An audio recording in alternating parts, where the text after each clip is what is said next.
How women live in Iran, a country where they are worth half a man. The indignation of thousands of women, especially young women, over the death of Mahsa Amini on September 16th had already taken to the streets of Tehran. They took off their veils and cut their hair in protest against the abuses of the morality police and policies of the Islamic Republic. When Mahmoud, not his real name, Mina's husband, not his real name, was taken to the hospital after suffering a heart attack. He survived, but has been in a coma ever since.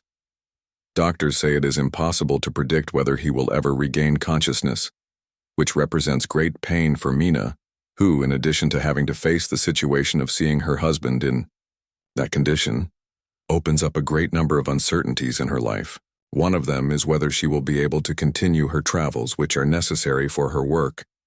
Her passport is about to expire, which means that in a few months Mina will not only have to get a new one, but she will also have to renew the permission that, according to law, her husband must give her to leave Iran.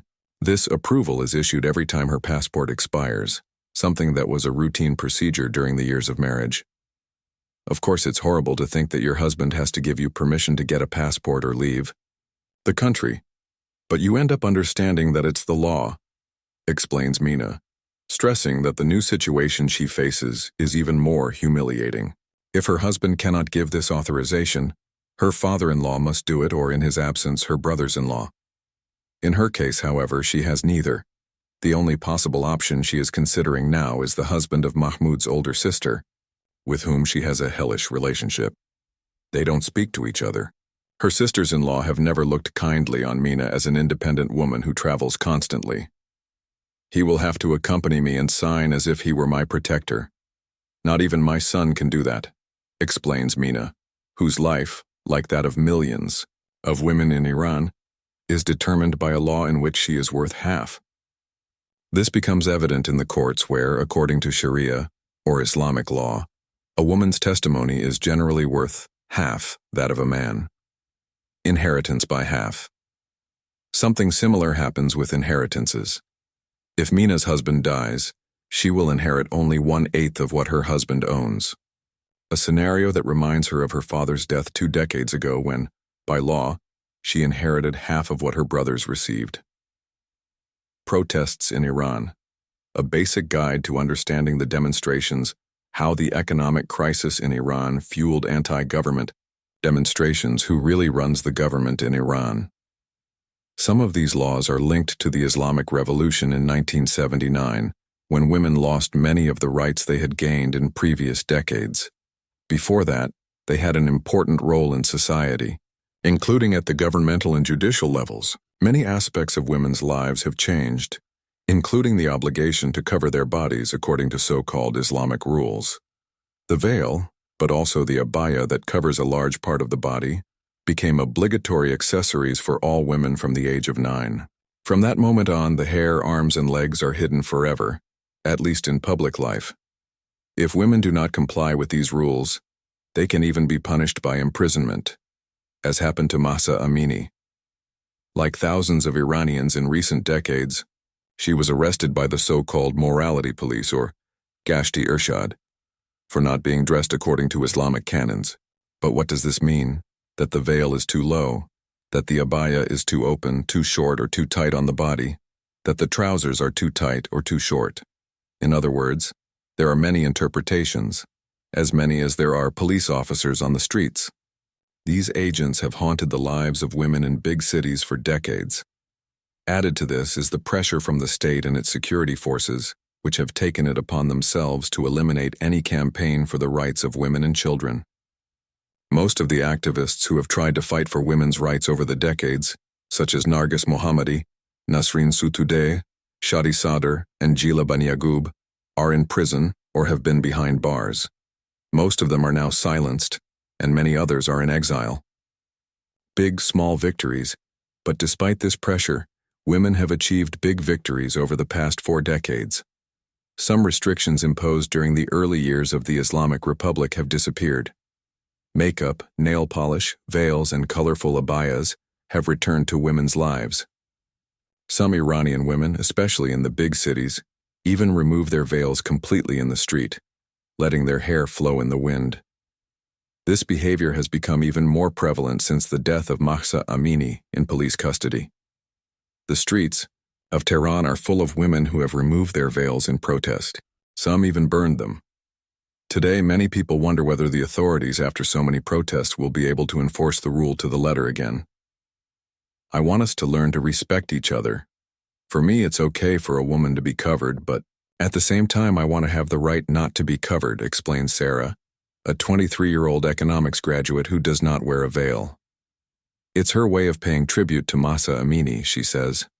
Women have added other small victories, such as being able to pass on their nationality to their children, which was impossible until a few years ago, being able to inherit land, riding a bicycle or driving a motorcycle, always with the fear of being arrested, or sometimes entering a football stadium, although the latter is still extremely limited. To understand these victories, it is also necessary to understand the complexity of Iranian society, which, although traditional and religious, is also quite contemporary in many aspects of its daily life. This situation became increasingly prominent after the war with Iraq in the 1980s, when tens of thousands of urban and rural women were widowed or had to take care of their paraplegic husbands, thus assuming a leadership role in their families. The active role of women, despite the pressure from family and state patriarchy, women are leading the changes in the country. Since the victory of the Islamic Revolution, many more women have gone to university, especially those from religious backgrounds whose parents did not accept that they be educated under the secular educational model that prevailed until then. Today, they represent at least 50% of university students and stand out for their extremely high level of education. They can study basically whatever they want, although for years the system has been seeking alternatives to restrict access to fields related to physics and engineering. Even in this scenario, their representation in responsible public and government positions is minimal. In radical governments like the current one, they have practically no space. According to the United Nations, women represent only 14% of the workforce in Iran. To reach a high public office, one must be, or at least appear to be, religious and dress in an orthodox manner. In the private sector, the situation is different, with dozens of women directors, businesswomen, managers, inconsistencies. Returning to Mina's case, a woman needs her husband's permission to do many things, including traveling or accepting a job offer. They also depend on their father's or grandfather's permission to marry, which according to the law is allowed from the age of 13. Until 2 decades ago, the minimum age for marriage was 9. This practice is much more related to rural areas and is not well regarded in educated and urban sectors, where the age for marriage is increasing. But if Mina were still single, as she was until she was 33, she would not need her father's permission to leave the country, as confirmed by at least 5 single women who have never had any problems traveling the world. Everything in Iran is inconsistent, it's hard to understand, explains Nilufar, a 40-year-old single advertising executive. Most hotels accept single women, but there are others that don't, she adds. Nilufar says the situation is similar if they want to rent an apartment. It all depends on the owner's wishes. But at the same time, it is common for female students to live in university dormitories. Many young women study in different cities, because the same national academic system gives them access to universities based on their score on the national exam. The paradox at this time is that many of the young women who have to move come from smaller, more traditional cities. None of them have any problem traveling alone around the country, whether by bus or train, or driving their own cars. In this case, the restrictions on women when they exist come from the family side, which traditionally opposes women living outside the home, traveling alone and living in mixed environments. Temporary marriage.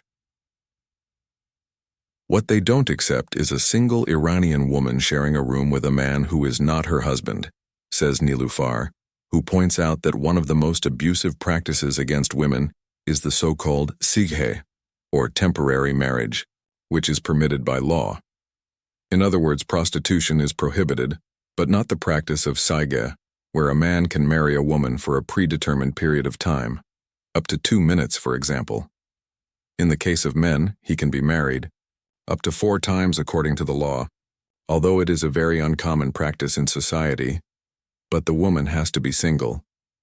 The interesting thing, says Nilufar, is that the new generations are much more aware of this discrimination to which women are subjected, and are also more aware of the double standards that the state has when it comes to legislating on women.